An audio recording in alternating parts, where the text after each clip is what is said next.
நிறையா வீடியோஸில் நீங்கள் கையை ஒரு இடத்துல வச்சிங்கன்னா டேங்க்கில் இருக்கிற மொத்த ஃபிஷ்ஷஸுமே உங்கள் கைக்கிட்ட வந்துடும். இன்றைக்கி அந்த மாதிரி ஒரு ஃபிஷ்ஷை பற்றி தான் பார்க்க போகிறோம். இது பார்த்திங்கன்னா ஆஃப்ரிக்கன் சிச்லிட்ஸ். இதை கடலில் பெரும்பாலும் மார்ஃப்னு சொல்லுவாங்க. ஒரு 4 அடி டேங்க்கில் 20 பேர் விட்டிங்கன்னா எல்லாமே ஒரே குரூப்பாக சுற்றும். பார்க்குறக்கு ரொம்பவே என்டர்டெய்னிங்காக இருக்கும்.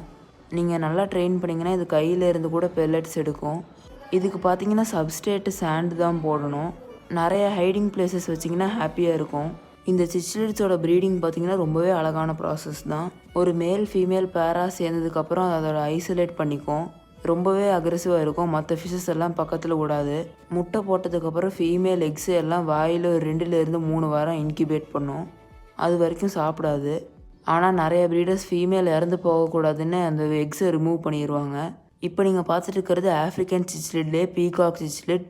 இது இன்னும் பெருசாக வளரும். ஒரே மீனில் 2லேருந்து 3 கலர் இருக்கும்.